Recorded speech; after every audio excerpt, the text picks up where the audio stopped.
ગઈ છે। હવે અમે સીતાબેનના ઘેર બનાવવા જઈએ છીએ। હા ચાલો ચાલો જઈએ।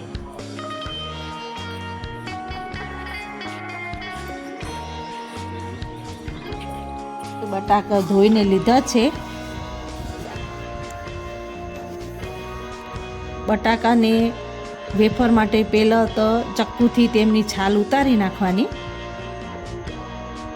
દરેક બટાકાની છાલ ઉતારી અને આપણે તેમને પાણીમાં મૂકી દેવાના, જેના લીધે બટાકું કાળું ના થાય। આવી રીતે દરેક બટાકાની છાલ ઉતારી દેવાની।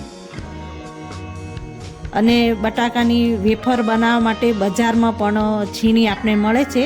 જેવી જોઈએ એવી ગોળ વેફર બનાવવી હોય કે હળી માટે બનાવવી હોય, જેવી બનાવવી હોય તેવી બધી છીણી બજારમાં ઉપલબ્ધ હોય છે। એટલે આવી રીતે બટાકાની વેફર બનાવવાની, છીણવાની। ચિપ્સ અમે અહીંયા ચિપ્સ બનાવીએ છીએ, તો અમને આ ચિપ્સ બટાકાની વેફર બનાવવા માટે ભાઈઓ પણ અમને ખૂબ મદદ કરે છે। અમારા દરેક ભાઈઓ વેફર બનાવી રહ્યા છે। અને આવી રીતે આ જુઓ, બટાકો કાળો ના થઈ જાય એટલા માટે પાણીમાં પણ મૂકી છે। અને વેફરને 2-3 વખત પાણીથી ધોઈ, 2-3 પાણીમાં ધોવાની, ધોઈ અને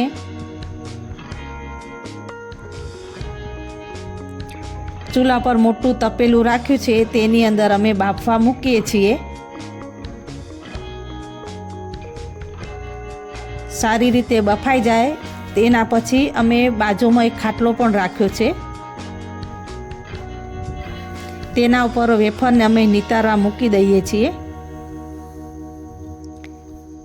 અને ખાટલા હોય કે પાછળ થલ્લો હોય, જે હોય એના ઉપર મોટી ચાદર વડે અમે એક પીસ ખુલ્લા મૂકીએ છીએ કે તે સારી રીતે સુકાઈ જાય। એના માટે અમારી આ દરેક બહેનો પણ વેફર ખુલ્લી કરી રહી છે। અને અમારા બા પણ છે, અમારા બા બહુ મોટી ઉંમરના છે, પણ તેઓ પણ અમને ખૂબ મદદ કરાવે છે।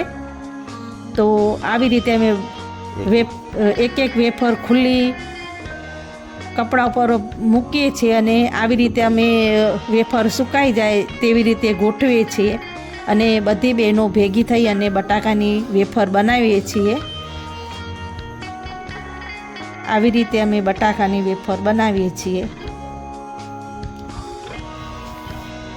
ઓટલા ઉપર મારી નથી એટલે ખાટલા ઉપર હા, પાછળ થલ્લો એના પર માય નહીં તો અમે આગળ ખાટલા પણ રાખ્યા છે, તેના પર પણ કપડું પાથરી અને એના પર પણ એક પીસ ખુલ્લા મૂકીએ છીએ।